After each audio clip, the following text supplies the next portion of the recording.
They laughed when she stepped off the stage. Every last one of them. A big woman in a worn dress, carrying a suitcase held shut with rope, standing in the middle of a frontier town that had already decided she wasn't worth the trouble. The men who'd come looking for brides turned their backs before she reached the bottom step. The women whispered behind their hands.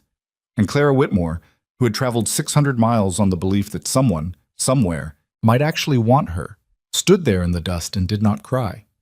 Not yet. But she came close. This is the story of the woman no one chose and what she did when the fire came.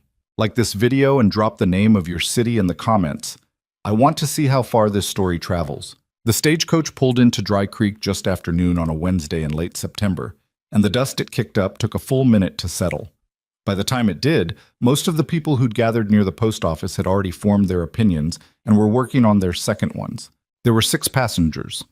A traveling salesman with a case of patent medicines, a young couple heading further west, a man in a black coat who said nothing to anyone and got off the coach like he had a specific grievance with the ground itself, an older woman with a hat box who turned out to be the new school teacher, and Clara Whitmore, who was last off because she needed a moment to gather herself, and because the step down was higher than it looked, and because the driver didn't offer his hand the way he had with the others. She was 28 years old, 5'4", 230 pounds, give or take, though she'd stopped getting on scales at the boarding house in St. Louis after the landladies started making comments. She had dark hair pulled back in a practical bun, green eyes, and a face that under different circumstances, better lighting, a different audience, was not unattractive. She wore a blue dress that had been washed so many times the color had gone soft and uneven, and she carried a suitcase that was held shut with a length of rope because the latch had broken somewhere in Missouri and she hadn't had the money to replace it. She stood in the road and looked at Dry Creek, and Dry Creek looked back at her. It was not an impressive town. Main Street ran maybe 300 yards, with a general store, a saloon, a livery, a small church, a doctor's office, a land office that doubled as the telegraph station, and a scattering of other buildings that seemed uncertain about their own purpose. Beyond Main Street, the land opened up into flat scrubland that stretched out to a low ridge of hills on the western horizon. The sky was enormous. The sun was brutal. A group of men stood near the front of the post office. They were ranchers, mostly. She could tell by the boots, the weathered faces, the particular way they held themselves when they were trying to look casual, but weren't.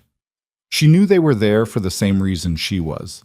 The Dry Creek Wives Agency had sent letters to 6 women, and those women had come, and these men had shown up to see which one they'd be spending the rest of their lives with. She straightened her back. She was good at that. Years of practice. "That's her?" someone said. Not quietly enough. She didn't look to see who'd said it. The agency had arranged for the introductions to happen at the post office, overseen by the postmaster, a small nervous man named Gerald Pruitt, who had the look of someone who'd agreed to something without fully understanding what it involved. He had a list. He read names off it with the enthusiasm of a man reading a grocery list while suffering from a mild headache. The other 5 women were greeted, assessed, spoken to. One of them, a pretty blonde from Ohio named Annabelle, was claimed within 10 minutes. 2 others were spoken for by the end of the first half hour. Claire stood off to the side and waited her turn and watched the men approach the women who were not her and felt the particular weight of being looked past. When Gerald Pruitt finally called her name, there were 3 men left. She walked forward and introduced herself plainly. Her name. Where she was from. That she was healthy, could cook, could read and write, could do accounts, had worked 2 years in a dry goods store.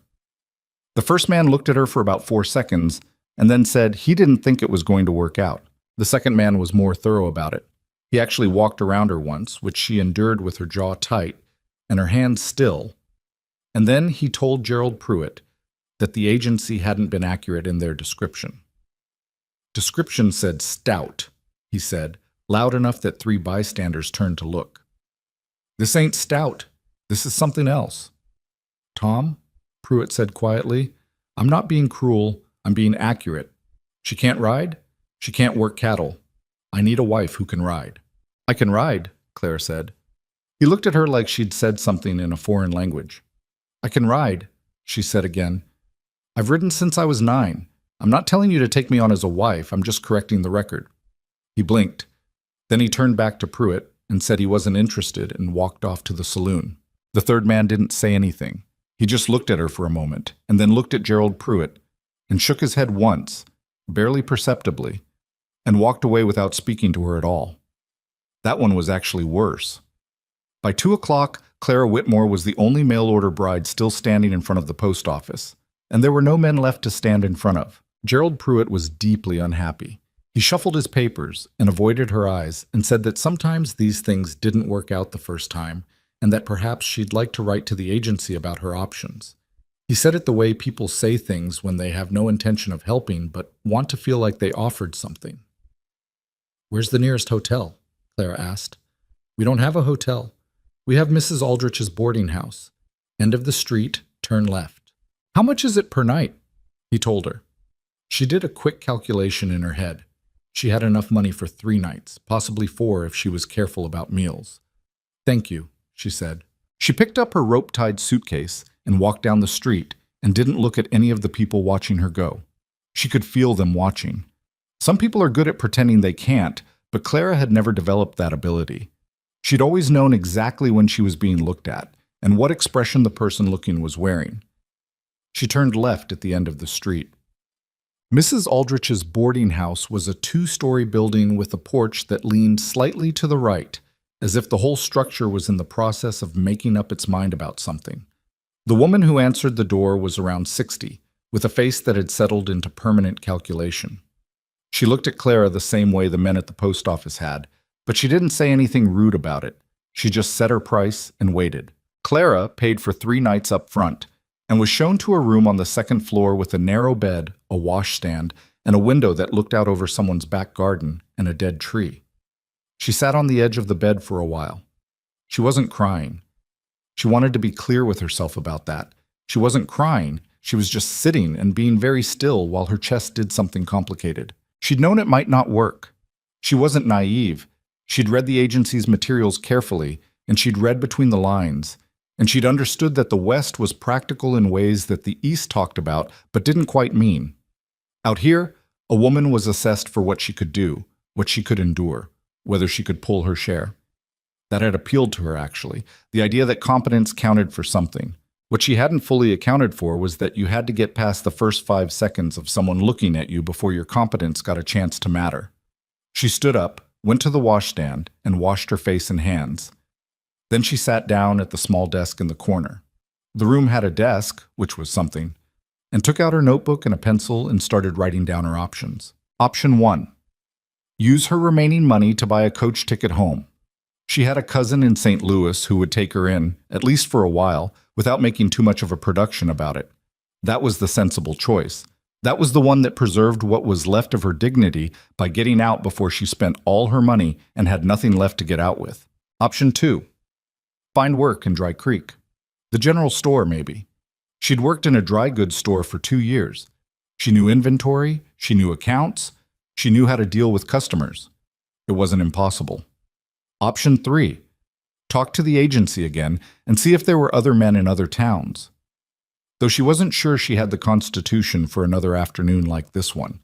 She stared at the list for a while. Then she heard laughter from the street below, 2 men's voices, and one of them said something she couldn't quite make out, but she heard the word bride, and then both of them laughed harder, and she closed her notebook. She ate dinner alone in the boarding house dining room, which also contained Mrs. Aldrich, a young man who was passing through and didn't introduce himself, and a woman named Doris who apparently lived there permanently and had the self-contained quality of someone who'd made peace with every aspect of her life and wasn't interested in anyone else's. The food was adequate. Boiled beef and potatoes, bread, coffee.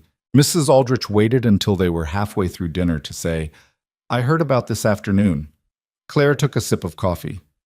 "News travels fast. It's a small town. So I'm gathering." "The agency probably should have been clearer," Mrs. Aldrich said, in a tone that suggested she thought the agency should have been clearer about what, specifically, but wasn't going to say it outright. "The agency was clear enough," Claire said. "The men's expectations were the problem." Doris looked up from her plate briefly and then looked back down. "Well," Mrs. Aldrich said, "I expect you'll be heading back east then." "I haven't decided." Mrs. Aldrich made a small sound that wasn't quite a word. It meant, "That's foolish, but it's your foolishness." "Is there work in this town?" Clara asked. "Depends what kind of work you mean. The general store, the land office, anywhere that does accounts. Henderson at the general store does his own books. Badly, from what I hear. But he does them. The land office is run by Frank Hollis, and Frank Hollis has strong opinions about women in professional settings that I won't bother to repeat to you. What about ranches? Any of the ranches need household help?" Mrs. Aldrich was quiet for a moment. "Most of the ranches around here are struggling right now. Drought's been bad this year. They're not in a position to take on extra expenses." She paused, cutting her beef. "There might be one exception, Callahan's place, out past the Eastern Ridge. But Rhett Callahan's not exactly—" She paused again. "He keeps to himself.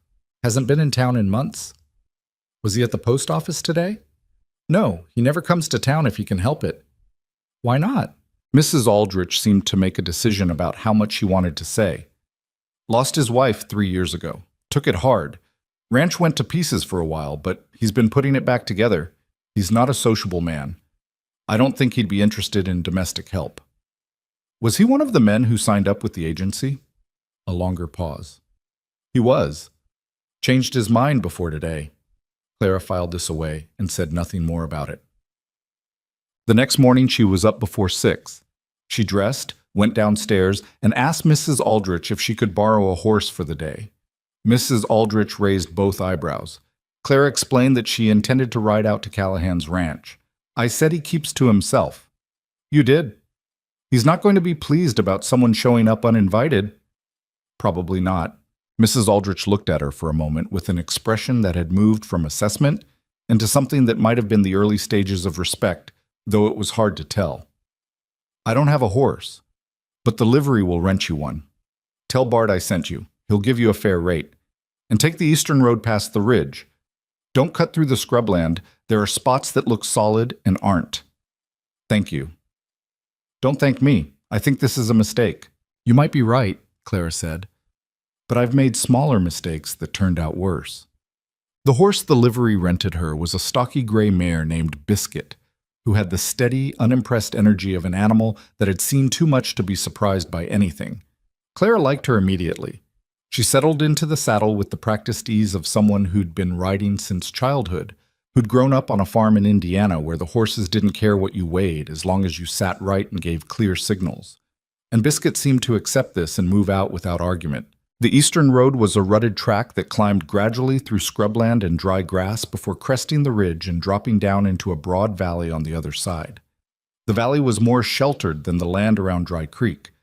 She could see from the vegetation that it caught more water, or held it better. And there were cattle grazing on the far slope, maybe 60 or 70 head that she could see from the ridge. The ranch house was a square, serious building made of rough-cut timber, with a barn, 2 outbuildings, a water tower, and a corral. There was nothing decorative about any of it. It looked like every decision in its construction had been made on the basis of necessity and nothing else. She rode down the slope and into the yard and stopped about 30 feet from the front door. A man came around the side of the barn and stopped when he saw her. He was tall, over 6 feet, with the rangy, weathered build of someone who worked outdoors in hard conditions. Maybe 35, maybe a little older. Dark hair that needed cutting. A face that had strong bones and a jaw that was set in a way that suggested this was its default position. He was wearing work clothes, had a coil of wire over one shoulder, and was looking at her with an expression that was not unfriendly, but was not warm. "This is private property," he said. "I know. I'm sorry to come without notice. My name is Clara Whitmore. I came in on the stage yesterday from the agency in St. Louis." Something shifted in his face. Not much, but something. "The agency?" "Yes. I withdrew from that." "I know that too. I'm not here about the arrangement. I'm here about work. Mrs. Aldrich mentioned you'd been putting the ranch back together, and I'd like to ask if you need any help." He stared at her. "You rode out here to ask for a job?" "Yes, just like that. I had 6 hours to think about it on the way here, so not exactly just like that. But yes." He looked at her for a long moment with the particular look of someone trying to figure out what the catch was. "What kind of work?" Anything that needs doing that you need help with.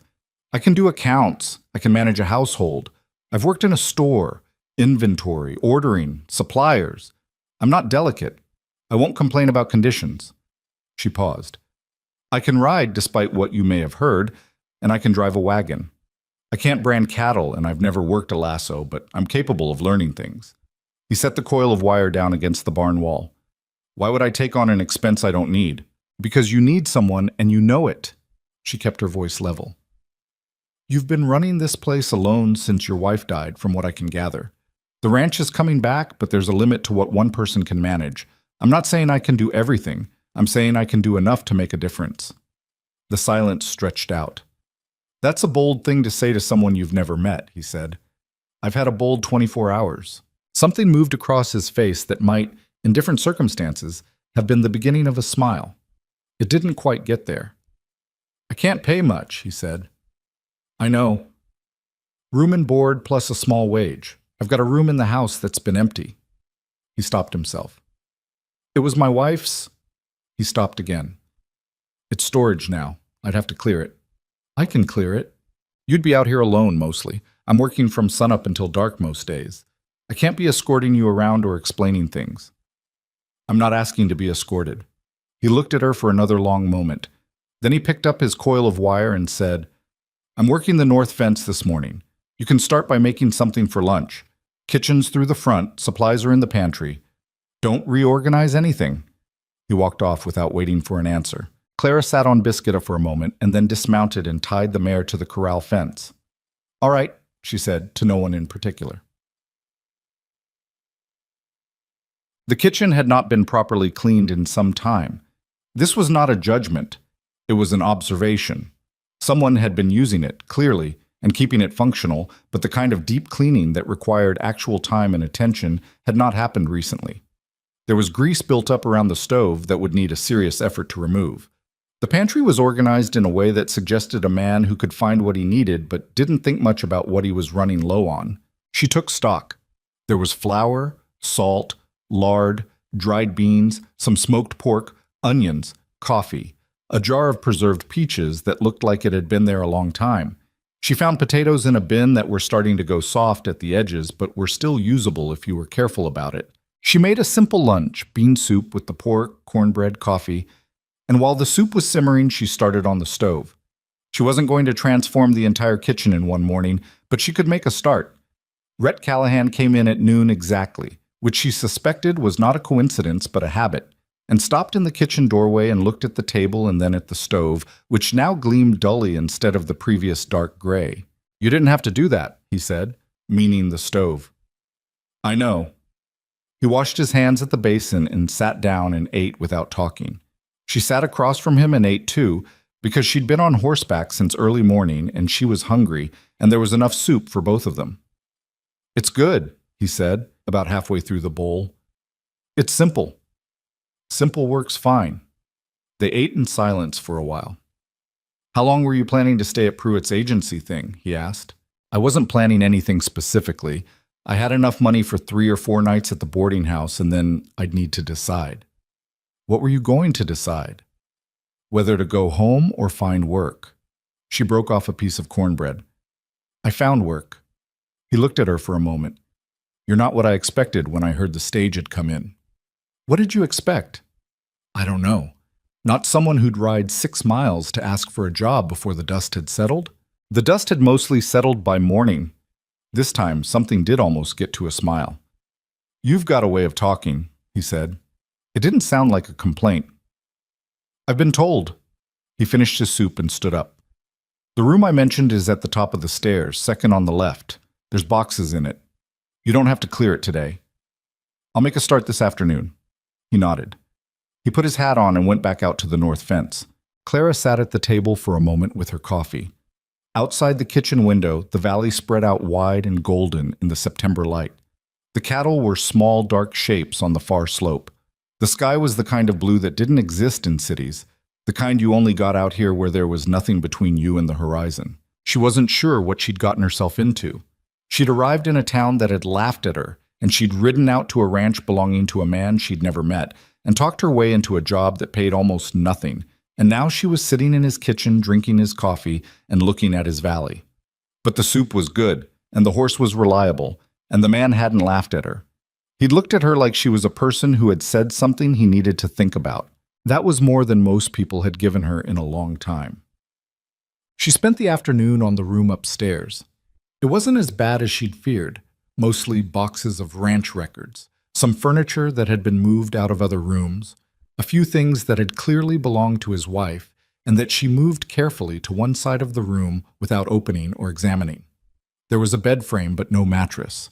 She found a mattress in the barn rolled up in canvas, which was odd but functional, and she dragged it inside and up the stairs in stages, which took longer than she'd like to admit and left her winded, but she got it done. By the time Rhett came in for the evening, she had a room that could be slept in, a stew on the stove, and a list of things the pantry was running low on that she'd written out on a scrap of paper. He read the list without commenting. Then he said, "I'll go into town next week." "I could go? I need to return the horse to the livery anyway." "You could take my wagon. I've got a list of my own for the hardware." "I can handle both." He folded both lists and put them in his shirt pocket.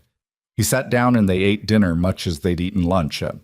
Not much talking, but not uncomfortable either. It was the silence of two people who had work to think about. After dinner, she washed the dishes, and he went out to check on the cattle. And when he came back, she was sitting on the porch in the cooler evening air with her notebook, writing. He paused at the porch steps. "What are you writing?" "Notes. Things I noticed today." The cattle near the south fence looked thinner than the ones on the slope. He was quiet for a moment. "The grass is worse in that area. Been meaning to move them. The water trough by the south gate has a crack in the side. It's draining faster than it fills. I noticed it was low this afternoon when I was dragging the mattress around." He looked at her. "You noticed that?" "I was paying attention." He sat down on the porch steps, which put him lower than her for once. He looked out at the dark valley. "Drought's been bad," he said. 3 years now. Last year was the worst. Lost about 30 head. Mrs. Aldrich mentioned it. Mrs. Aldrich talks. She was trying to warn me off coming out here, I think. She was doing it kindly. He nodded slowly. The ranch was in bad shape for a while, after Eleanor died. A pause. "That's my wife's name. Was." "I won't ask about it," Clara said. "Good." Not harshly, just plainly. They sat in the quiet for a while. Somewhere out in the dark, a coyote made a sound, and another one answered it. "You should know," he said, "that I'm going to be straight with you about something."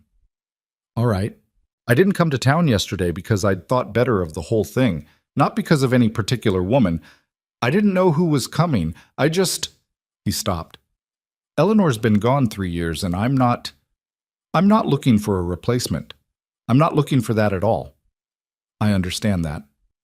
"So if you came out here thinking this was a different kind of arrangement—" "I came out here looking for work," Clara said. "That's all I told you, and that's all I meant. I'm not under any illusions, Mr. Callahan." He looked at her again. In the dim light from the window, his face was hard to read. "Good," he said again. He stood up. "I start at 5, he said. "Coffee's usually ready by then if you're up. If not, I make it myself." "I'll be up," she said. "I'll touch." He went inside. She stayed on the porch a little longer, listening to the coyotes and the wind in the dry grass and the distant sound of cattle settling for the night. It wasn't what she'd planned. None of this was what she'd planned. But a plan was only as useful as the situation it was made for. And the situation had changed, and Clara Whitmore had always been better at adapting than at grieving over what didn't work out. She closed her notebook. Tomorrow, she'd check the south fence and the water trough and start a proper inventory of the pantry. She'd figure out the rest as it came. The first week passed in a blur of work and careful navigation. She learned the ranch quickly because she paid attention and asked specific questions when she needed to and otherwise stayed out of the way. Rhett was not a demonstrative person. He didn't explain things he thought should be obvious, and he didn't thank her for things he considered part of the job. But he was consistent, and after a few days she began to understand his patterns well enough that she could anticipate what needed doing without being told. The house improved steadily, not dramatically. She wasn't trying to transform it, just make it functional in a deeper way than it had been. The kitchen got properly clean. The pantry got organized in a way that made sense. She found a system for the ranch records that had been in the boxes in her room and spent 2 evenings making order out of 3 years of scattered paperwork. And on the morning she presented Rhett with a ledger that actually balanced. He looked at it for a long time without speaking. "Where did you learn to do this?" he asked. "Store in St. Louis. We kept all the accounts. I was good at it." He closed the ledger.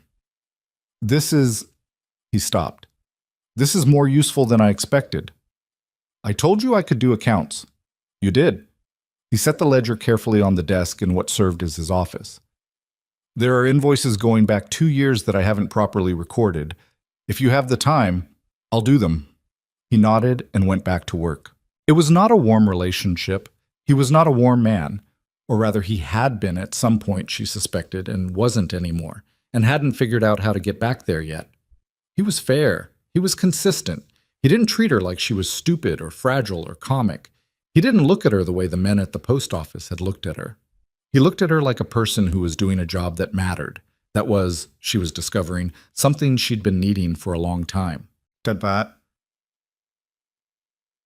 town was harder. She drove the wagon into Dry Creek on the following Tuesday with 2 lists and a determination to keep her head up, and she managed it, mostly. Henderson at the general store was awkward with her in a way that suggested he'd heard things and wasn't sure how to recalibrate. 2 women on the street who she didn't know looked at her in a way she recognized and then looked away when she met their eyes. But in the land office, where she stopped to look at survey maps Rhett had asked about, a young man named Walt who worked there was simply businesslike, which she appreciated, and in the general store she heard 2 ranchers near the back talking about the drought in a way that had her stopping to listen without meaning to. "East Ridge is going to be bad by November," one of them was saying. "If we don't get rain in October—" "We won't," the other one said flatly. 3 years running, the pattern's changed." She filed this away. On the street afterward, loading the wagon, a woman her age stopped nearby and then, with the visible decision of someone making an effort, said, "You're the woman staying at Callahan's place." "Yes. I'm May Hollis. My husband runs the land office." Clara Whitmore. May Hollis had the look of someone who'd grown up here and knew everything about everyone and had spent a lot of time thinking about it. She wasn't unkind. She was cautious. "People have been talking," she said. "I expect they have. He hasn't had anyone out there since Eleanor. Some people think—" She stopped. "I'm just telling you what they're saying." "What are they saying?" May looked at her directly. "That it won't last. That he'll send you back before winter." Clara secured the last package in the wagon. "They might be right," she said, "but I intend to be useful enough that he doesn't want to." May Hollis looked at her for a moment, and something in her face shifted. "You're not what I expected," she said. "People keep saying that." Clara climbed up to the wagon seat. "I'm going to take it as a compliment." She drove back out of town with the supplies and Rhett's hardware list filled, and she thought about the men near the back of the store and what they'd said about October and the pattern of the drought, and she thought about the cattle on the south slope and the cracked water trough and the state of the grass she'd seen on her rides around the eastern sections of the ranch. She was building a picture. She didn't know yet what the picture would show, but she kept adding to it, carefully, every day. By the end of the first month, Dry Creek had mostly sorted itself into 2 camps regarding Clara Whitmore. The first camp thought Rhett Callahan had made a laughable decision and that the situation was temporary and would end with her going back east before Christmas. The second camp didn't have a strong opinion yet and was waiting to see. There was no third camp that thought she belonged out there. Not yet. She knew this. She wasn't naive about it. She could feel the categories people were placing her in every time she came to town, every time she passed someone on the road. But she also knew that the ledgers were balanced for the first time in 3 years. She knew the south water trough had been repaired and the cattle on that slope were filling out. She knew the pantry had 3 months of supplies instead of 3 weeks. She knew the fence on the north section was going to need replacing before winter, and she'd already priced the materials. She knew that when she'd mentioned the cattle near the East Creek were showing signs of the kind of lethargy that came before disease took hold. She'd seen it once on her uncle's farm in Indiana. Rhett had looked at her with the steady attention of a man taking something seriously, and the next morning he'd separated those cattle and watched them for a week, and she'd been right, and he'd caught it before it spread. How did you know? He asked her. I read, she said. I read a lot. Farm management, animal husbandry. I bought books in St. Louis. She paused. I had a lot of time in the evenings. He was quiet for a moment. You came out here prepared. I came out here hoping to be useful. Well, he said. He looked out at the separated cattle, healthy now, recovered. You are. It was the most he'd said about it. It was enough. The nights were getting colder by mid-October. She could see her breath in the mornings when she brought coffee to the porch, which had become a habit neither of them had decided on. It had just happened, gradually, the way things do when two people are living in close quarters, and both of them are practical and neither of them is looking for trouble. They didn't talk much, but the quality of the silence had changed. In the first weeks, it had been the careful silence of strangers managing a shared space. Now it was something else. Less careful, more easy. They disagreed sometimes, directly and without drama, about how to handle a problem or what to prioritize. He'd been wrong about the grain order, and she'd told him so and provided the numbers to support it, and he'd looked at the numbers and said, fine, and revised the order. She'd been wrong about the timing for moving the eastern herd, and he'd explained why without making her feel stupid about it, and she'd said, you're right, and they'd moved on. It was, she thought sometimes, the most functional working relationship she'd ever had, and the loneliest and the strangest, and the one that felt most like something she might be building a life around if she was careful and lucky. She was not counting on luck. She'd never been in the habit. She was being careful. The valley was going gold and brown in the October light, and the cattle were in better shape than they'd been in September. And somewhere to the north, though no one in Dry Creek knew it yet, the dry October wind was gathering itself. The wind shifted on a Thursday. Clara noticed it before anyone else did, the way the dry grass on the eastern slope started bending in a direction it hadn't been bending the day before. It was a small thing. Most people wouldn't have thought anything of it, but she'd been watching the land for 6 weeks now with the focused attention of someone who understood that the ranch's survival depended on understanding things before they became problems. And she'd been reading about prairie weather patterns in one of the books she'd brought from St. Louis, and the shift made her uneasy in a way she couldn't fully articulate yet. She mentioned it to Rhett at dinner. Winds change direction, she said. He looked up from his plate. It does that. It's coming from the southwest now. It was coming from the north all last week. He was quiet for a moment, eating. Southwest means warmer and drier. And faster. I've been watching the clouds on the ridge. They're moving quickly. He set his fork down and looked at her with the specific expression he wore when she said something he didn't want to dismiss but wasn't sure how to evaluate. She'd learned to recognize it. It meant he was actually thinking, not just being polite. We're heading into late October, he said. Wind always picks up before winter. I know, I just wanted to mention it. He picked his fork back up. I'll watch it. She nodded and went back to her food and didn't push it further. She'd learned when to say a thing once and leave it there. Some things needed time to settle before a person was willing to act on them.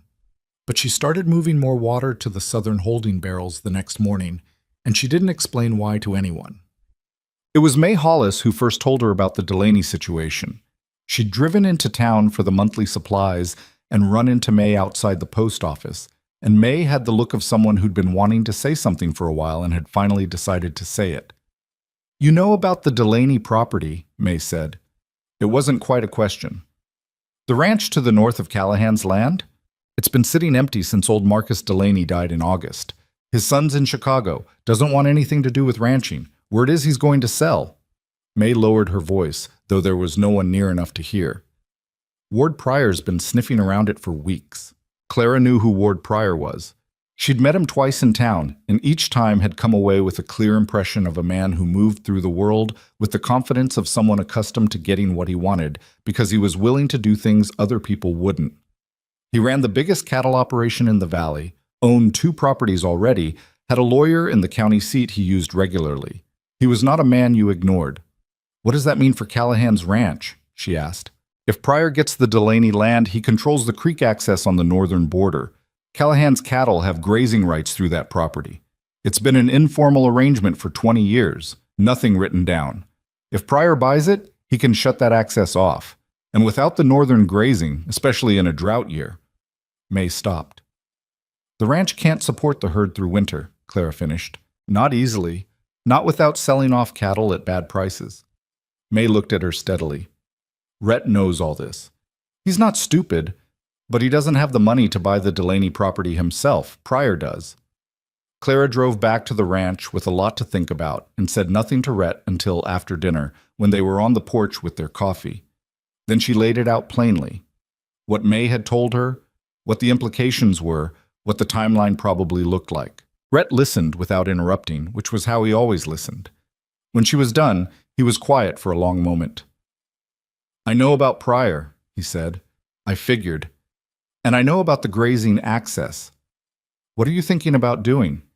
He looked out at the dark valley, trying to get ahead of it. "Talk to Delaney's son before Pryor does. Make an offer." "Do you have money for an offer?" "Not much." He said it flatly, without embarrassment. It was a fact, not a confession. "Enough for a partial payment, maybe, if he'd take installments." "Would he?" "I don't know. He's a city man. He might want clean cash."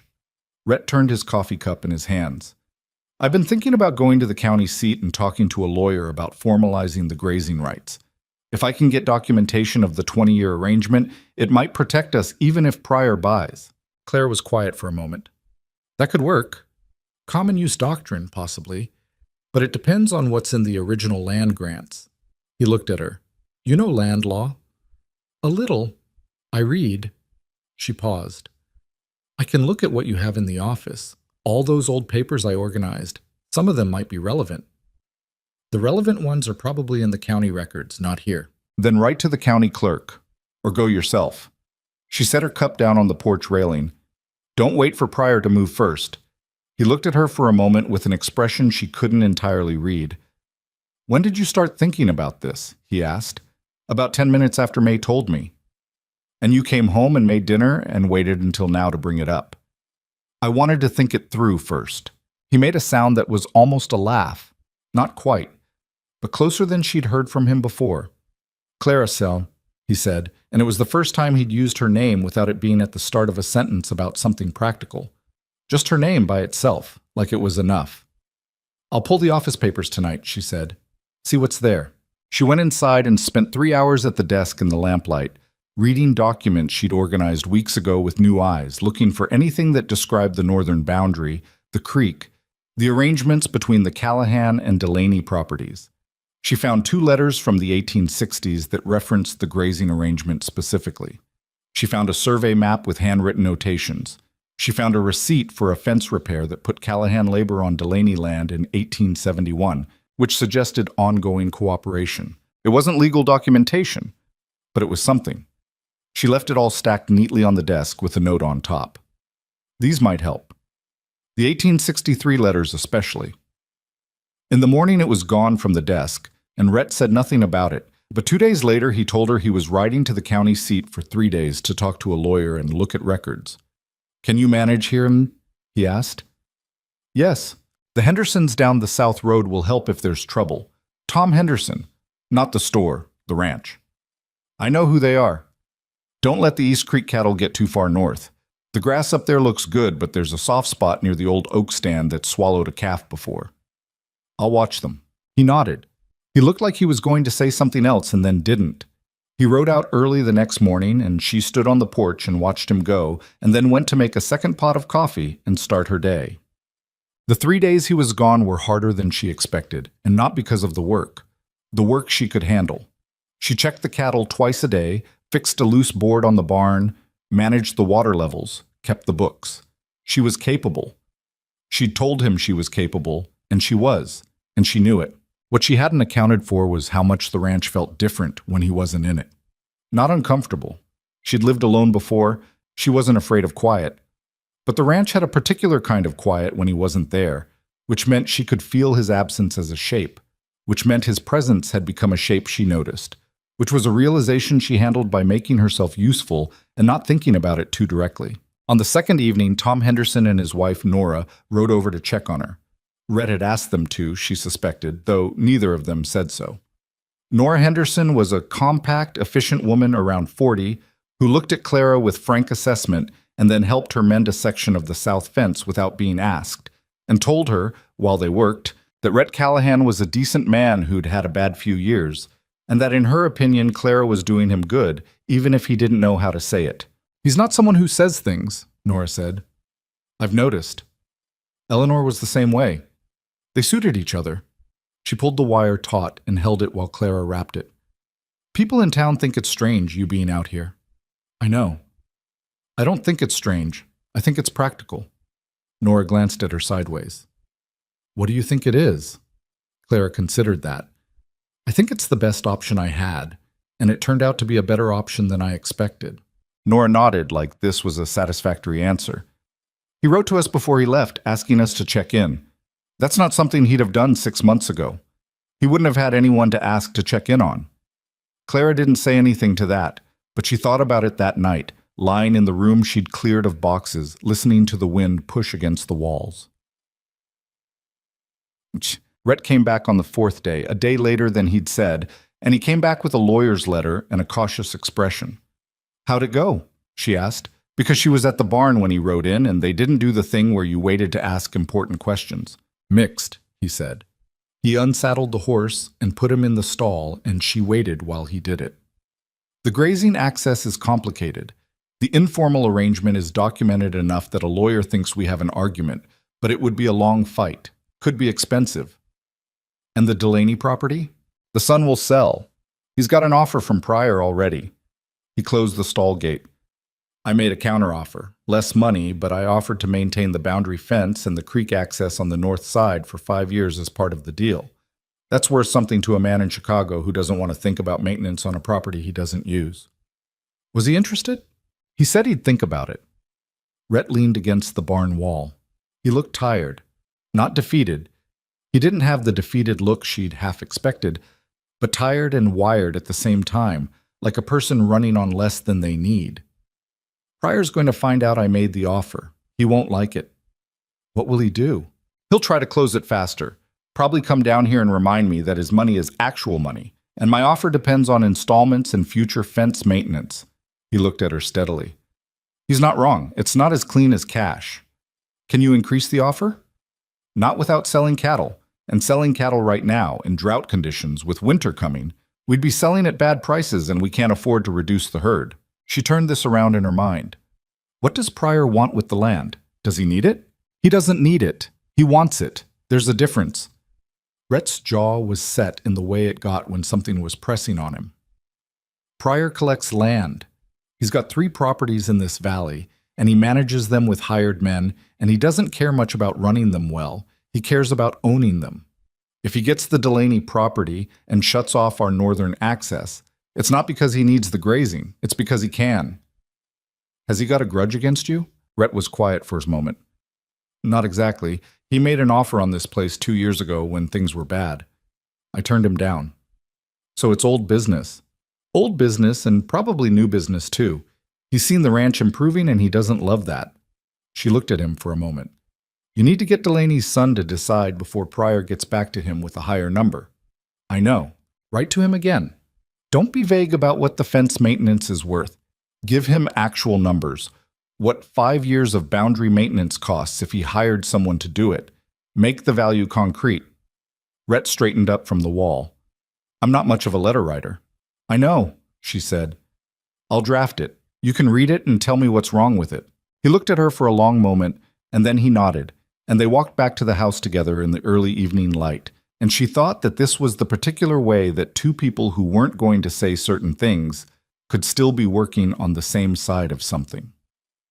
Ward Pryor came to the ranch on a Saturday morning, which Clara thought was deliberate, not a workday visit, a territorial one, the kind that said, "I can come here when I want because I'm not worried about interrupting anything important." She was in the yard when he rode up with 2 men she didn't know. Pryor himself was somewhere in his 50s, thick-set, with a mustache and the particular posture of a man who'd been considered important for long enough that it had become structural. He looked at her with clear surprise, which he didn't bother to hide.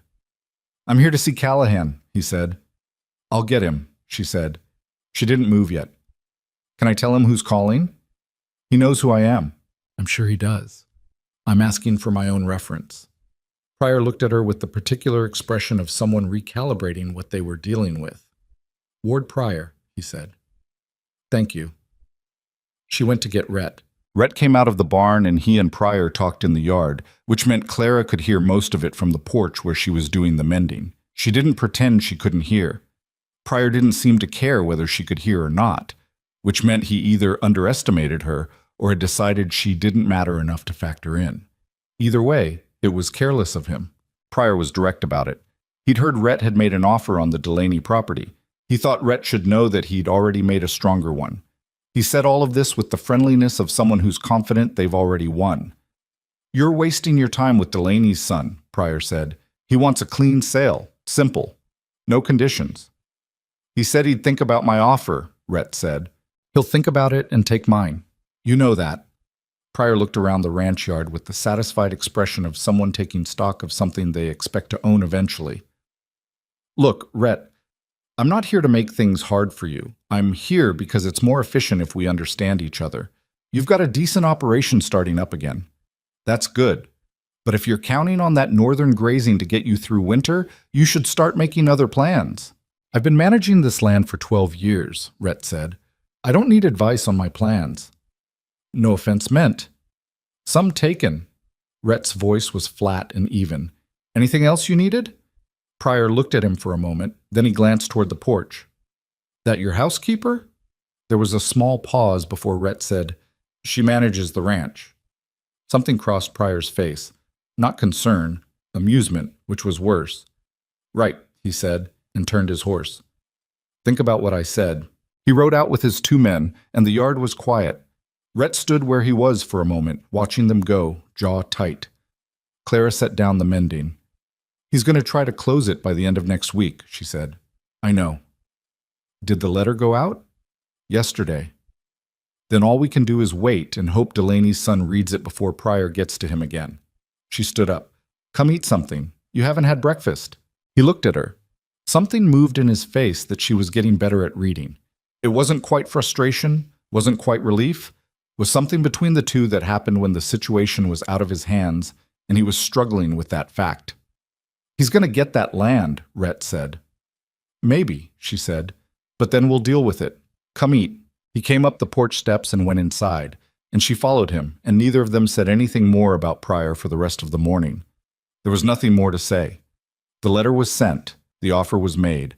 The rest was out of their hands for now, and there was still a ranch to run, and the wind from the southwest was still picking up, and Clara was watching it and thinking about water and cattle and fire lines, and Dry Creek had no idea yet what October was about to hand them all. Chata. The letter from Delaney's son arrived on a Tuesday. It was not the answer they'd hoped for. Rhett read it at the kitchen table while Clara poured coffee, and she could tell from the way his shoulders settled that it wasn't good before he said a word. He set it down and pushed it across the table to her without speaking. The son had taken Pryor's offer. Clean cash, no conditions, transaction to be completed within 30 days. He thanked Rhett for his interest and wished him well in a way that made clear he'd already stopped thinking about it. Clara read it twice. Then she set it down. "When does Pryor take possession?" she asked. 30 days from whenever they signed. Could be already done. Rhett turned his coffee cup in his hands. "He'll move fast. He won't wait the full 30 days if he doesn't have to." "How long do we have before he restricts the northern access?" "Legally? He can do it the day he owns it." Rhett leaned back in his chair and looked at the ceiling for a moment. "He'll probably wait. Let me get comfortable thinking it's not coming, then shut it down in January or February when moving the cattle would be hardest. Can we reduce the herd before then? Sell the ones that won't make it through on the southern grazing alone? We'd be selling at bottom price, drought conditions. Everyone's trying to sell. The buyers know it." He looked at her. "We'd lose money we don't have to lose." "What about the legal argument, the documented grazing arrangement?" "The lawyer said it's possible. Also said it could take 2 years and would cost more than we have." He was quiet for a moment. "I'm not going to lie to you about where we are. We're in trouble." She appreciated that. The not lying. She'd been around enough people who dressed bad news up until it was unrecognizable, and she had no patience for it anymore. "Then we work the problem," she said. "What do we have that Pryor doesn't expect us to have?" He looked at her steadily. "Right now, I'm not sure. Time," she said. "We have a little time before he moves. And we have the southeastern grazing sections that haven't been fully used this season. And we have the ledger, which is in better shape than anyone in this valley knows. Clara, I'm not saying we're fine. I'm saying we're not finished. She stood up and took her cup to the counter. Let me think about it. She thought about it for 3 days, and while she was thinking, the wind from the southwest kept building. By the last week of October, the air had gone strange, dry and hot in a way that didn't match the season. It should have been cooling by now.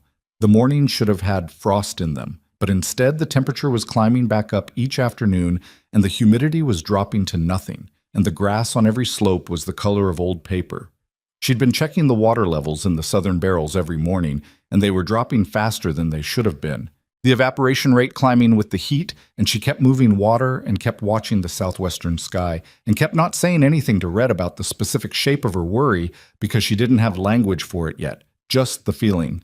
The feeling showed up on a Wednesday afternoon when she was on the eastern ridge checking the far fence line, and she stopped her horse and looked southwest and saw what she'd been waiting for and not wanting to see. Smoke. Not chimney smoke. The flat, spreading dark plume of something in the grass, maybe 8 miles out, maybe less, pushed by that southwest wind at a speed that made her stomach drop. She turned Biscuit around and rode hard back to the ranch. Rhett was in the barn when she came in at a gallop, and she didn't bother dismounting properly, just slid down and said, "Fire, southwest, moving fast." He was out of the barn in 3 seconds.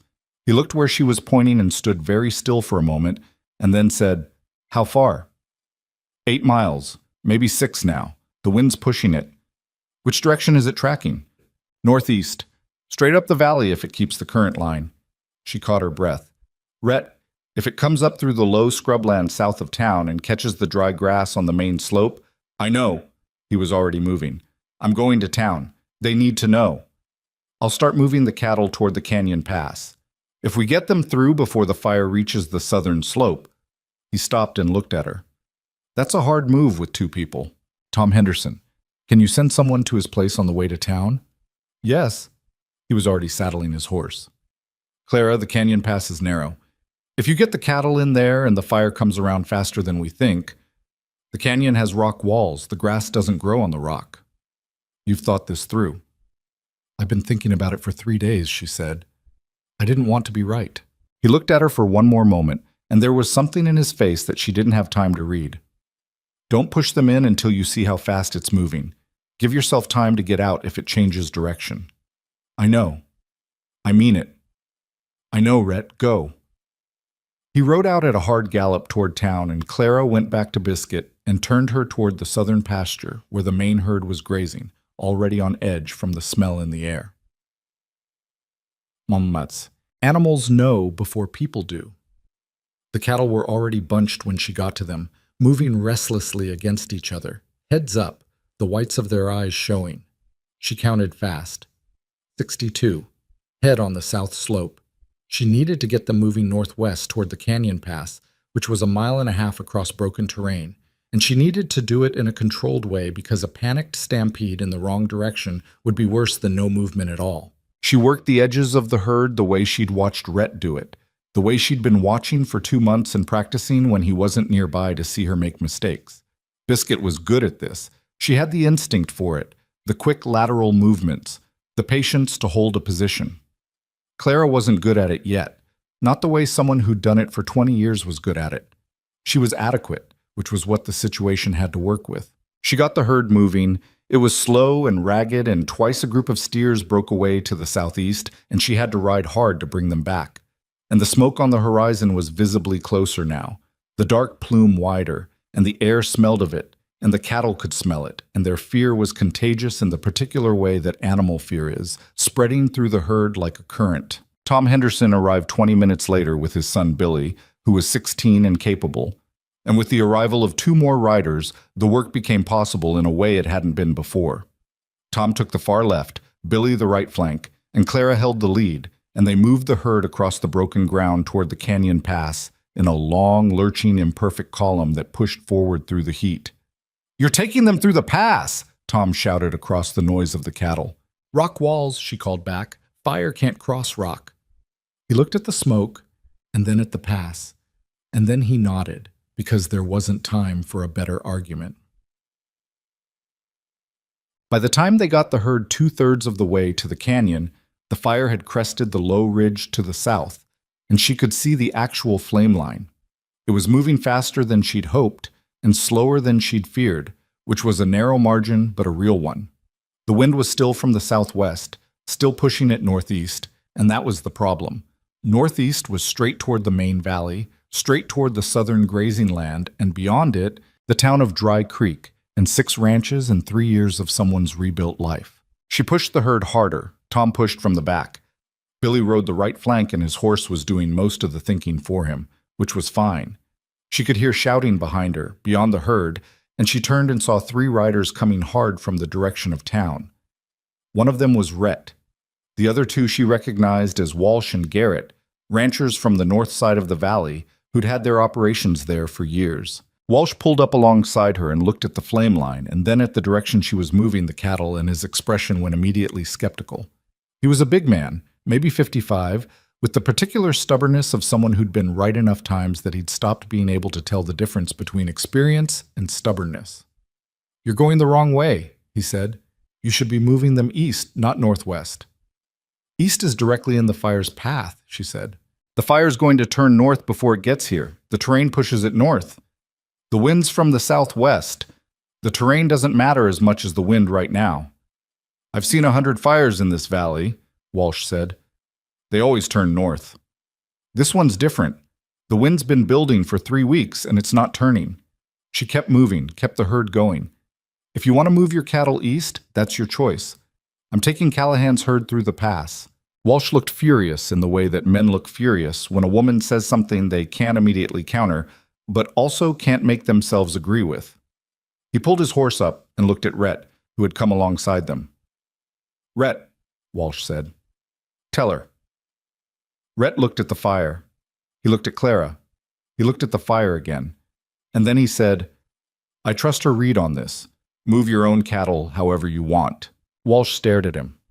"That's..." He stopped. "Your cattle, your choice." He wheeled his horse and rode back to deal with his own herd, and Garrett followed him without saying anything. Clara didn't look at Rhett. She kept her eyes on the lead cattle and the canyon pass, which was a quarter-mile ahead now. "You're right about the wind," Rhett said, coming up beside her. "I know. Walsh is going to drive his herd east. I know that too." She didn't say what she was thinking, which was that she hoped she was right in a way that was different from certainty, that there was a cold and particular fear underneath the focus, that being right in theory and being right when the fire was half a mile away were 2 entirely different things. They got the herd through the canyon pass in stages, the narrow walls forcing a single-file bottleneck that took time they were burning through fast. Rhett and Tom and Billy worked the back of the herd while Clara rode ahead through the pass to make sure the far side was clear and that the cattle coming through had room to spread and not pile up on each other. The far side of the pass opened into a wide bowl of rocky ground with sparse grass, not good grazing, but protected on 3 sides by rock walls and on the 4th by the canyon itself. She turned back and rode through the pass against the flow of cattle, which was not a comfortable experience, and helped push the last of the stragglers through. The last steer went through at roughly the same time the fire crossed the southern fence line of the Callahan Ranch. They watched it from the canyon mouth. There was nothing else to do at that point. The cattle were through, the horses were through, the people were through, and the fire was in the valley and moving, and there was no changing its path now. It took the dry grass on the southern slope fast. Faster than she'd expected, even with everything she'd expected.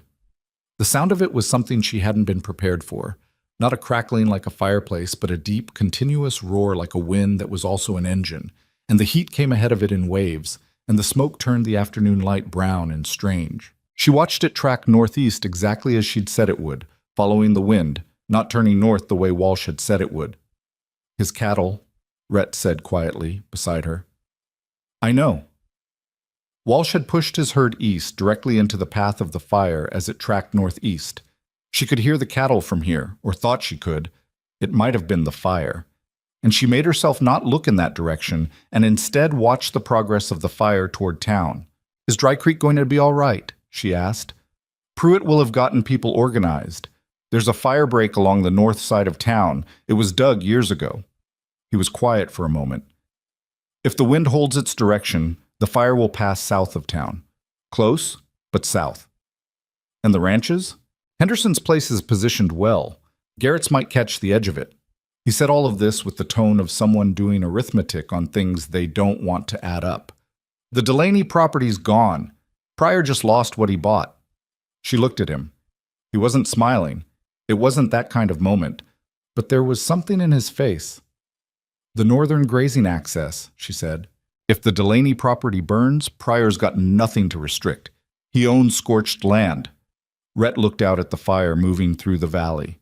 It's not a good thing. I'm not glad about it, but it changes the situation. They stood there in the canyon mouth for a long time, the five of them. Rhett, Clara, Tom, Billy, and the 62 cattle who were crowded into the rock bowl behind them, making unhappy noises. And watched the fire do what fire does when it's given everything it needs to run. The south slope burned. The old Delaney land burned. Part of Garrett's fence line burned. Walsh lost 30 cattle to the fire, which people would talk about for years. The Callahan ranch house did not burn. The barn did not burn. The canyon cattle were safe, every one of them. And when the fire passed and the wind finally dropped in the early hours of the following morning, Clara walked back through the pass and stood in the ranch yard and looked at the scorched land to the south and the intact buildings in front of her and felt something she didn't have a precise name for. Not triumph, too tired for triumph, something quieter than that, and heavier, and real. Rhett came and stood beside her. He was smoke-stained and exhausted, lines in his face she hadn't seen before. "The south fence is gone," he said. "I know. Going to take a week to clear the burned sections and restring." "I know." He was quiet for a moment. "Walsh is going to have a hard few months." "I know that too." Another silence. The air smelled of ash and the cooling dark. "You knew 3 days ago," Rhett said. It wasn't an accusation. It was just a fact he was placing carefully beside her. "I was watching the wind. I didn't know for certain." "You moved the water barrels." "That was precautionary." "You had a plan ready." She looked at the scorched valley and said, "I had a plan I hoped I wouldn't need." He looked at her then, and she looked back at him, and neither of them said anything for a while. There was too much to say, and they were both too tired to say it, and some things are better held in the particular silence of two people standing in a yard at 4 a.m. who have just come through something together. Tom Henderson came around the side of the barn and said his wife would have food ready by 6 if anyone wanted to come over, and that his boy had checked the water troughs and they were intact. And then he went to get his horse because Tom Henderson understood when people needed to be left alone. Clara went inside and built a fire in the stove and put water on for coffee because there were things that needed doing and she was still the person who did them. And outside the window, the sky over the eastern ridge was starting to go gray with the first suggestion of a morning neither of them had been sure they'd get to. The morning after the fire, Dry Creek looked like a town that had been holding its breath and hadn't quite decided whether to let it out yet. The fire had passed south of Main Street by less than a quarter of a mile, close enough that several buildings on the southern edge had scorch marks on their back walls, and one storage shed behind the saloon had caught an ember and burned to its foundation before anyone got water on it. The fire break along the north side of town had held, which meant the town itself was intact, which meant people had somewhere to stand while they looked out at the blackened valley and tried to understand what had happened. Clara drove the wagon into town that morning because supplies were needed. The ash covering everything meant water contamination was possible, and they needed extra barrels, and the south fence was gone, and they needed wire. And because she was not the kind of person who stayed home when there was information to be gathered, she tied the wagon outside the general store and heard the voices before she was through the door. Henderson's store had become the gathering point, the way general stores always did in a crisis, and there were 8 or 9 people inside talking in the overlapping way of people who've all survived something and are still working out what that means. She moved to the counter and started reading off her list to Henderson, who wrote it down with the distracted efficiency of someone whose hands knew what to do even when his attention was elsewhere. Behind her, the conversation continued. "Walsh lost 30 head, someone said. Maybe more. They're still counting." "He drove them east," another voice said, "right into it. He said the fire always tracks north, always has. Not this time." A pause, then, more quietly. Callahan's herd made it through. All of them. I heard his woman had them moving before the fire even crested the ridge. She kept her eyes on Henderson's list and said nothing. His woman? That was a voice she didn't recognize. You mean that mail order? She's not mail order anymore. She's working his ranch. This voice she did recognize, Nora Henderson, Tom's wife, who had apparently come into town this morning too, and who had the decisive tone of someone who'd made up her mind about something. And she's the one who moved those cattle to the canyon pass. 3 days before the fire, she was already moving water. She saw it coming. A silence that had a different quality than the previous ones. Clara finished her list and stepped back from the counter. She turned around and found 8 people looking at her, which was not comfortable, but she'd been looked at in worse ways. Gerald Pruitt was among them, and May Hollis, and a man named Cole Garrett, whose fence line had partially burned, who she'd seen maybe 3 times in passing and who had always looked through her the way people look through furniture. Garrett was the one who spoke. You moved Callahan's cattle before the fire started? Before it reached the ranch, yes. How did you know it was coming that direction? I'd been watching the wind for 3 weeks, the southwest pattern, the speed it was building. I read about fire behavior in drought conditions. She kept her voice level and informational.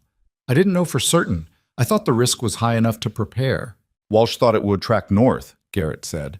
He's been in this valley 30 years. He probably has seen it track north before. A different wind pattern would do that. She wasn't trying to make Walsh look like a fool. She was just answering the question. This time the wind was from the southwest, and it didn't turn. Garrett looked at her for a long moment. He was a weathered man, probably 60, with the look of someone who'd seen a lot and given praise carefully and taken it back faster. My south fence held because the fire went around me, he said. If it had tracked the way you predicted from the start, I'd have lost more than fence. He paused. I didn't listen when Callahan said he trusted your read on it. I should have. She didn't say yes, you should have. She said, I'm glad your ranch is all right.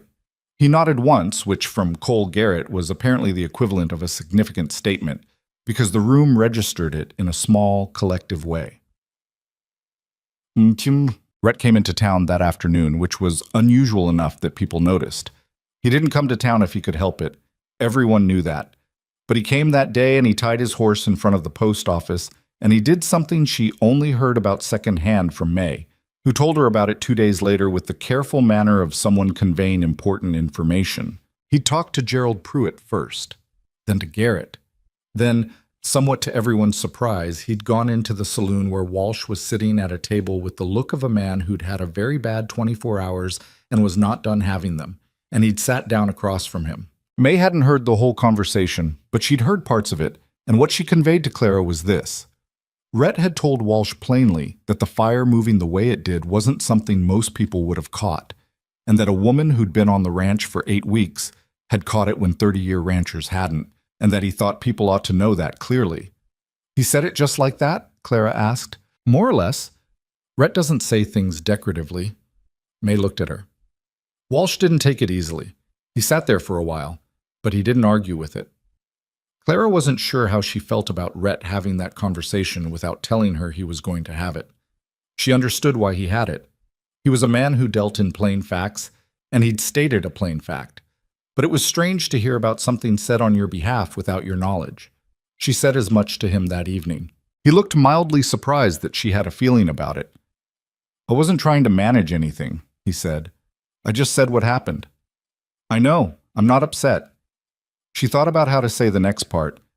It's just, I've spent my whole life having people talk about me.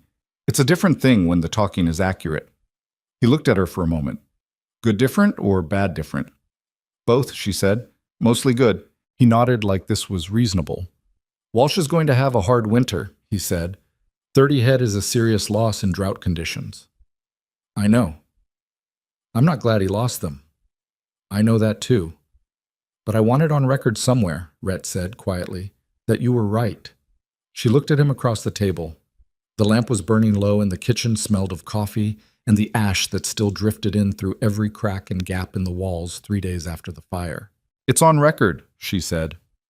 Ward Pryor came to town 5 days after the fire, And whatever he'd been planning to do about the Delaney property and the northern grazing access was no longer relevant because the Delaney property was 40 acres of scorched grass and ruined fence line and a ranch house that had caught and burned to its stone foundation. He owned it, but what he owned wasn't worth what he'd paid. Clara wasn't in town when Pryor arrived, but she heard about it from May, who heard about it from Frank at the land office, which was how information moved in Dry Creek. Pryor had ridden out to look at his new property and then ridden back into town and gone to see Gerald Pruitt, and the conversation had apparently not been comfortable for anyone in the room. He'd asked about fire liability. He'd asked about the county's obligations. He'd asked several questions that didn't have good answers. What he hadn't done, according to May, was say anything about Clara or the cattle move or the canyon pass. But 2 days after that, something happened that was more significant than anything Pryor might have said. Walsh came to the ranch.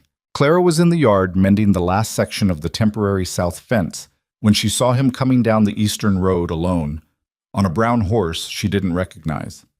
He rode into the yard and stopped and sat on his horse for a moment, and she stood up and waited. He looked older than she remembered from the fire, tired in a specific way. "Callahan here?" he asked. "In the barn." He nodded but didn't move toward the barn. He looked at her instead. "I wanted to ask you something," he said. "All right." "Before the fire. When you said the wind wasn't going to turn, you were certain?" She considered being diplomatic and decided against it. "I was more certain than uncertain. I wasn't 100%. "What made you think it wouldn't turn?" 3 weeks of watching it, the speed it was building, the consistency of the direction, and she paused. "I'd read about large fires and sustained drought conditions. When the wind's been dry that long, the fire generates its own heat column, and it reinforces the wind direction instead of the wind redirecting it." Walsh was quiet for a moment. "Where do you read things like that?" "Books I brought from St. Louis, and a pamphlet from the State Agricultural Office. I wrote to them when I first got here, asked for anything they had on drought management and range conditions." He sat with that. "I've been ranching this valley 30 years, he said. "I know. I've never once thought to write to the Agricultural Office." "You know things about this land that I'll probably never know," she said. "I just came in with different information." He looked at her for a long moment. He wasn't a man she would ever be easy with. He had too much pride in him, and it was too tangled up with his confidence. But he had the fundamental quality of someone who, when faced with an undeniable fact, eventually faced it. "I lost 34 head, he said. "Final count." "I'm sorry. I wanted to say—" He stopped, started again. "You tried to tell me. On the ridge, during the move, I didn't listen. You had 30 years of experience telling you something different. That's not an excuse." He said it flatly. "I'm telling you I didn't listen, and I should have, and those cattle died because I made a decision based on what I expected instead of what was in front of me." He pulled his horse up slightly like he was readying to leave. "I don't say that kind of thing easily. I can tell." Something moved across his face that wasn't quite a smile. "Callahan's got a good operation starting back up," he said. "Better than it's been in years." He looked at her steadily. "You're part of why." Then he rode to the barn to find Rhett, and Clara stood in the yard and looked at the half-mended fence and the scorched slope beyond it, and she thought that this was how things actually changed, not in dramatic moments, but in small ones. In a man who rode 4 miles to say he'd been wrong, in 34 cattle that couldn't be brought back, in the particular weight of being heard after being ignored. Well, the fire changed the valley's winter in ways that took time to fully understand. The burned grazing land meant every rancher was pushing their herds onto smaller sections of unburned grass, which meant overgrazing risk, which meant hard choices about herd size. The Callahan Ranch was better positioned than most because of the canyon cattle, which had come through healthy, and because of the ledger Clara had spent the fall putting in order, which showed clearly where they could sustain losses and where they couldn't. She spent 3 weeks in November in what had become her office, the corner of the kitchen with the desk, which was informal but functional, working through scenarios and writing up a grazing plan for the winter that used the unburned north sections and the rocky ground around the canyon in rotation. It wasn't elegant. It was a solution to a problem that shouldn't have had to exist, built out of what they actually had. She showed it to Rhett one evening. He read it slowly, the way he read everything, completely, without skimming. When he was done, he set it on the table and looked at it for a moment. This means we're keeping the herd smaller than I'd planned, he said. Yes, through spring, when the south sections recover. I know, I understand the logic. He turned the last page over and back. We'll be tight through January. I know, but we won't lose cattle, and we won't have to sell at bottom price. And the northern access, now that the Delaney land is burned, Pryor might sell. He overpaid for scorched land, and he's not going to want to spend money on recovery for a property he bought as leverage, not for ranching. If he sells, whoever buys it might be someone we can work with. Possibly. He was quiet. Then, I was thinking about writing to the county land office. The burned Delaney land might be available at a reduced price if Pryor decides to cut his losses. If we could get a formal arrangement on the northern access, even a purchase of just the creek corridor, not the full property. How much would that cost? Less than the full property, and the spring cattle sale, if the herd comes through winter well, would cover most of it. He looked at her. It's a long shot. It's a reasonable plan, she said. Write the letter. He wrote it that night, and she read it before it was sealed and fixed 2 sentences that were unclear, and he let her fix them without making anything of it, and the letter went out the next morning on the Tuesday stage.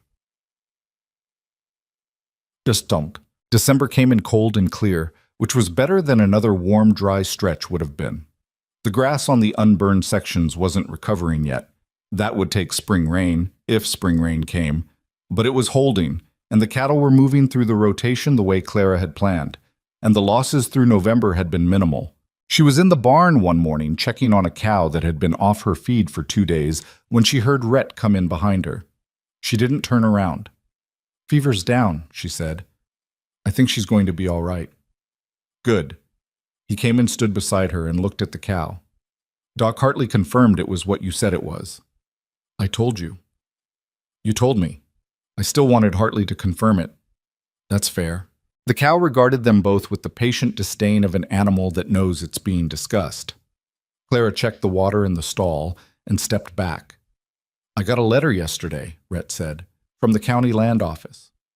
She turned to look at him. Pryor's listed the Delaney property for sale. The county office is asking if any neighboring ranchers want right of first offer on the creek corridor section. He reached into his shirt pocket and handed her the letter. She read it. It was a short letter, official and dry, but its meaning was clear. Pryor was done with the Delaney land, done with Dry Creek's politics, done with a situation that had cost him money and given him nothing. The price on the creek corridor, she said. It's manageable, if the spring sale goes the way the ledger suggests it should. It will. The herd's in better condition than it's been in years. He was looking at her in the specific way he looked at her sometimes now, when he thought she wasn't paying attention. She had noticed this. She had been choosing not to address it directly because there was a time for certain things, and she had learned, slowly and imperfectly, that pushing Rhett Callahan towards something he wasn't ready for was the fastest way to make him pull back from it. You should make the offer, she said. I am. Good. A pause. Outside, wind moved through the rafters in a way that sounded like the building settling into itself. Clara, he said. She waited. When you came out here in September, he stopped. You said you were looking for work. I was. That's still true? She looked at him. What are you actually asking me? He looked for a moment like a man who had said a clearer thing in his head than was coming out in the yard. I'm asking if this is still just work to you. The barn was very quiet. The cow moved in her stall. Somewhere in the rafters, a bird shifted. No, Clara said. It's not just work to me. He nodded. He looked at his hands, then at her. I don't know how to do this, he said. I want to be straight with you about that. I haven't been someone who does this well. Even before Eleanor died, I wasn't easy. I know. You deserve someone who's easier. Probably, she said. But I'm not convinced easier is the same as better, and I've never had much use for easy anyway. Something in his face came apart slightly and then reassembled differently, and she thought that this was what it looked like when a person decided to stop being careful about something they'd been careful about for too long. The spring sale, he said. After the creek corridor is settled, I'd like to talk about a different kind of arrangement. So would I, she said. He nodded once. He picked up the feed bucket that was hanging on the stall gate and said he needed to check the north section before the light went, and she said she'd have dinner ready at 6, and he walked out of the barn and she listened to his footsteps cross the yard. She stood with the letter in her hand and the smell of hay and cold air around her, and thought about September, about a rope-tied suitcase in a post office, and 8 men who had looked through her like she was weather, about the wagon ride out here and the woman at the boarding house who'd said she thought it was a mistake, about 62 cattle standing safe in a rock bowl while the fire moved through the valley without touching them, about the precise and ordinary miracle of being somewhere you'd fought to stay. The letter confirming the Creek Corridor purchase arrived on a Thursday in late February, and Clara read it twice at the kitchen table before she set it down and went back to making breakfast like it was an ordinary morning, because that was the kind of person she'd become out here. Someone who received good news and kept moving, because the ranch didn't pause for feelings, and neither did she. Rhett read it when he came in from the early check. He stood at the counter with his coat still on and read it once, and then folded it carefully and put it in his shirt pocket, close to where he kept things that mattered. "It's done," he said. "It's done." He poured himself coffee and sat down. Outside, the February light was thin and cold but honest, the kind that shows everything exactly as it is without flattering anything. The south slope was still scarred from the fire. It would look that way until spring rain coaxed new growth through the ash.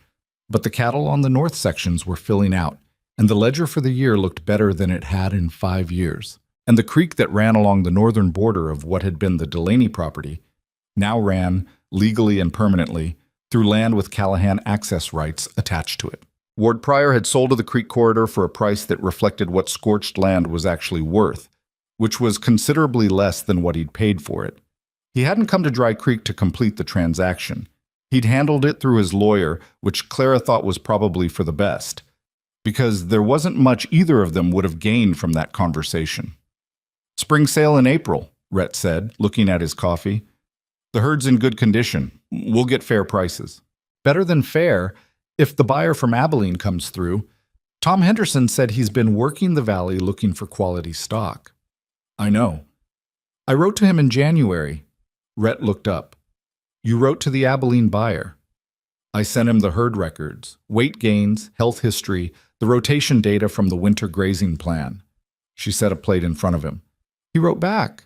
He's interested."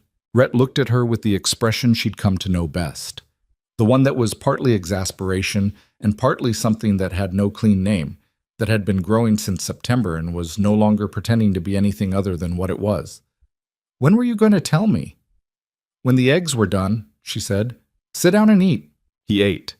She sat across from him and ate too, and the kitchen was warm and the light through the window was getting stronger, and outside a hawk was working the ridge in long, patient circles. And Clara thought that this was the kind of morning that didn't announce itself as significant, but was.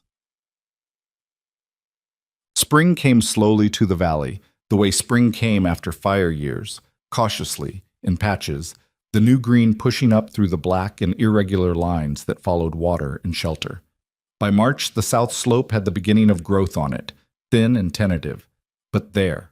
By April, the canyon mouth had grass on either side that was better than it had been the previous September, fed by the minerals the fire had put back into the soil, which was one of the things fire did that people forgot when they were afraid of it. Clara had read about that too. The spring cattle sale happened on a Saturday in mid-April, in a field outside Dry Creek that became, once a year, a temporary town of buyers and sellers and animals and noise. She'd never seen it before. She'd arrived in September and missed the fall sale by weeks. And she wasn't prepared for the scale of it, the density of people and cattle and opinion and money all pressed into the same few acres. Rhett moved through it with the ease of someone who'd been coming to this sale his whole life. And she moved through it beside him with the ease of someone who'd spent 7 months learning how every decision made on the ranch connected to a number in a ledger.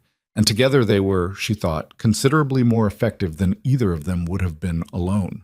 The Abilene buyer, a compact, direct man named Ferris, who smelled of tobacco and had the evaluating eyes of someone who had purchased a great many cattle and been deceived by some of them, came to look at the Callahan herd early in the morning and spent 40 minutes going through them with a thoroughness that Clara respected. He asked questions about the winter grazing rotation, and she answered them while Rhett stood nearby and let her answer them, which he did without comment or visible discomfort. Ferris looked at Rhett at the end of it. "Your wife knows her stock," he said. There was a small pause. Clara opened her mouth. "She does," Rhett said before she could say anything about the precise nature of the arrangement. She closed her mouth and looked at a point somewhere above Ferris's left shoulder. Ferris offered a price that was 20% above what she'd projected as the optimistic estimate. She didn't let any of this show on her face, though it required some effort. Rhett negotiated 2% higher, which was correct and appropriate, and they settled on a number that would cover the creek corridor purchase, the spring fence repairs, 4 months of operating expenses, and leave something left over that she was already thinking about in terms of the water infrastructure on the south sections. When Ferris had gone to find his associate and complete the paperwork, Rhett turned to her and said, "Your wife knows her stock." "He assumed," she said. "I know he did." "You didn't correct him?" "No." He looked at her steadily. "I've been meaning to talk to you about that." "I'm aware. I said I wanted to talk about a different arrangement after the creek corridor was settled." "You did. The creek corridor is settled." "It is." She kept her voice completely neutral, which took the same kind of effort the Ferris price had. He looked around at the sale field, at the noise and the people and the cattle, and seemed to make a calculation about whether this was the right place for the conversation. "Not here," he said. "No," she agreed. "Not here." "What?" They drove home that evening in the wagon with the paperwork for the sale completed and the money secured in the bank and the south fence fully funded and the water infrastructure sitting in Clara's notebook as a plan with real numbers behind it. The valley was golden in the late afternoon light, the new spring grass catching it, and the burned sections of the south slope had gone from black to a tentative patchy green that suggested the land was making its way back on its own schedule, which had always been the only schedule it operated on. Rhett didn't say anything for the first few miles. This was normal. She'd learned in 7 months that silence from Rhett Callahan didn't mean discomfort or avoidance. It usually meant he was working towards something and hadn't arrived yet. She let him work. About 2 miles from the ranch, he said, "I'm not good at saying things." "I know. I was better at it once, before Eleanor." He was looking at the road. "I don't mean that as an excuse. It's a fact about where I am." "I know that too. You've been patient about it." She thought about this. "I haven't been patient so much as practical. I understood the situation. I wasn't going to push something that wasn't ready." "It's ready," he said. The wagon moved through the evening quiet. "I want you to stay," he said. Not the arrangement we have now. Something permanent, something with your name on the deed and the accounts and the decisions." He paused. "And everything else that comes with that." She looked at his profile, at the jaw and the lines around his eyes and the hands on the reins. She thought about the post office in September, the men who'd turned their backs, the rope on her suitcase. She thought about the particular loneliness of being assessed and found wanting by people who hadn't taken 30 seconds to find out what she actually was. She thought about 62 cattle in a rock bowl, about a cracked water trough she'd noticed before anyone else, about the fire moving exactly where she'd said it would move. "I want to stay," she said. "I've wanted to stay for a while." "I figured." "Then why did it take you until April to say something?" He was quiet for a moment. "I wanted to be sure I was asking for the right reasons." "What are the right reasons?" "Because you're the most capable person I've ever worked with," he said. "And because I trust you more than I've trusted anyone since Eleanor. And because the ranch is better with you in it, and I'm better with you in it, and I'm aware that sounds like I'm describing a business arrangement. It does a little. I'm also—" He stopped, tried again. "I've been looking for excuses to come in from the field early for 4 months because you're in the kitchen, and the kitchen is where I want to be." He said this in the same tone he used to describe fence repairs, flat and factual and a little pained. "I don't know if that's what you want to hear." "It's exactly what I want to hear," she said. Stated almost as romantically as a fence repair estimate, but the content is right. He made a sound that was finally, actually, a laugh. Short and unpracticed, like something that hadn't been used in a while and wasn't sure it still worked, but real. "I'll do better," he said. "You don't have to," she said. "I understand how you talk." They were married in May, in a small arrangement that suited them both. May Hollis and Nora Henderson were there, and Tom Henderson and his son Billy, and Gerald Pruitt in his official capacity, and Cole Garrett, who had driven over from his ranch without being specifically invited, but showed up anyway with a decent bottle of whiskey and the general attitude of someone who felt he owed them a presence at the thing. Walsh was not there, but he'd sent a note, which Clara had read once and then kept in the back of the ledger, which was where she kept things she wanted to hold on to without making a display of them. The note said, in Walsh's blunt hand, "Callahan, congratulations. Your wife saved more than your cattle. She saved mine from burning too, and it took me until winter to admit it. I won't forget it." He hadn't signed it with anything more than his last name, which was exactly right. The ceremony was short. Pruitt read the relevant sections and they said the relevant words, and Nora cried a little, which she apologized for, and May said, "Don't apologize." And Clara did not cry. Not then, though she had cried twice in private in the preceding week, once for reasons she couldn't entirely name, and once because she'd found, tucked at the back of the drawer in what had been her room, and was now their room, a photograph of a woman who must have been Eleanor. And the woman in the photograph had a kind face, and Clara had sat with the photograph for a while, and felt something complex and human, and not quite sadness, and not quite peace, but somewhere between the two. And then she'd put it carefully back where she'd found it, because some things deserved to stay where they were. Mama. Summer arrived, and the valley came back faster than anyone had expected. The burned sections greened up through June and July in the way that fire-cleared land sometimes does, aggressively, as if the soil had been waiting for the chance. The Callahan South Slope, which had been the worst burned, came back with grass that was denser and more even than what had been there before, which Clara noted in the ranch ledger with the kind of careful satisfaction she reserved for things that had gone better than the numbers suggested they should. The water infrastructure she'd planned got built in June, when they had the money and the dry weather for digging. 2 new cisterns on the south sections, a repaired and expanded water tower, a drainage system for the Northern Creek access that had been losing water to seepage for years. Rhett did most of the physical work. She managed the materials and the timeline and the men they hired from town for the heavy excavation, which included Billy Henderson, who was turning out to be a reliable worker, and a man named Pete Castillo, who had arrived in Dry Creek in the spring and needed work, and turned out to know more about water engineering than anyone else in the valley. By August, the Callahan Ranch had the most reliable water supply in Dry Creek, which was not something anyone had expected to be able to say about that particular piece of land, which had been struggling through the drought on the same cracked infrastructure as everyone else. People noticed. People in Dry Creek always noticed things, which was its own kind of accountability, and what they noticed now was different from what they'd noticed in September, when Clara had walked off the stagecoach and the men had turned their backs. She felt this change gradually and unevenly, the way real changes happen, not in a moment, but in an accumulation. The way Henderson at the general store stopped being awkward with her and started being businesslike. The way Garrett had taken to stopping at the ranch when he was passing, something he'd never done before the fire, and talking with her and Rhett about water management and grazing rotation, with the respect of someone comparing notes rather than tolerating a presence. The way the women at the annual Valley gathering in August moved to include her in conversations as a matter of course, without the performing inclusion quality that had characterized the early months. She was not, she understood, universally loved.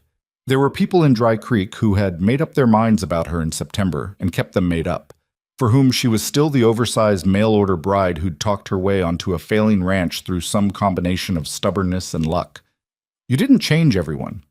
That was one of the things she'd had to make her peace with, and some days the peace held better than others. But she had stopped needing the whole town. That was the change she was most grateful for. Not the change in how they saw her, but the change in how much she needed them to sob.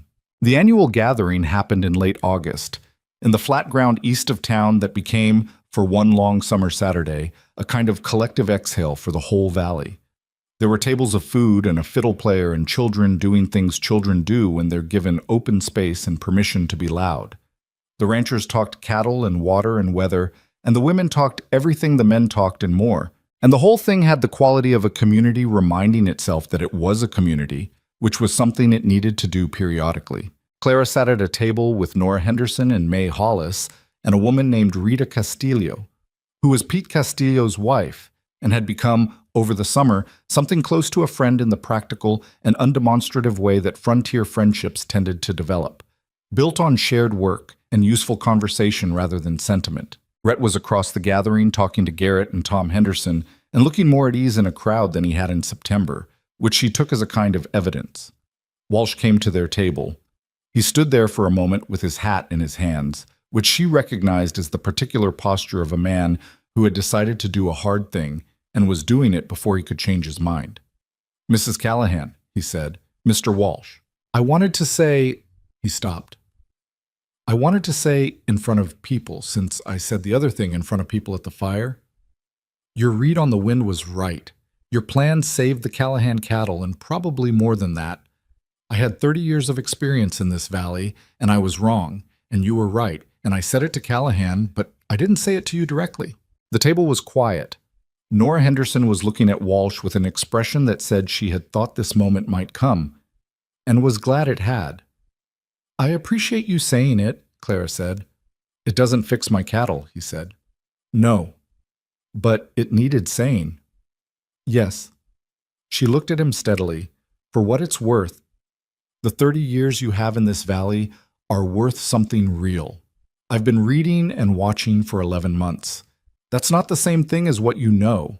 It got the job done this time." "This time," she said. "Different problem, different tools. I'll make mistakes that someone with your experience wouldn't make." He looked at her for a moment. Then he put his hat back on and said, "Your water set up on the south sections. What did you use for the cistern ceiling?" She told him.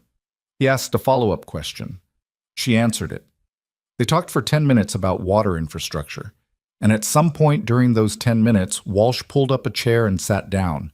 And by the end of it, they were having the conversation of two people who had something to learn from each other, which was the most honest version of the relationship available to them, and probably the best. Rhett found her later in the evening when the gathering was winding down and the fiddle player had shifted to slower songs, and the children were draped over their parents with the boneless exhaustion of kids who'd used everything they had.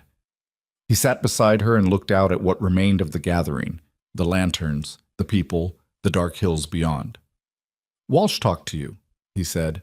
"He did. How was it?" "Better than I expected. We talked about cistern sealing." He made the sound that was almost a laugh. "Of course you did."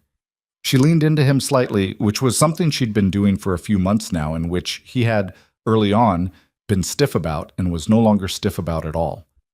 His arm came up and stayed there. "Do you think about September?" he asked. "When you got off the stage?" "Sometimes." "What do you think?" She was quiet for a moment. The fiddle was playing something slow and a little sad, the way good music often is when it's being honest. "I think about the men who turned their backs," she said.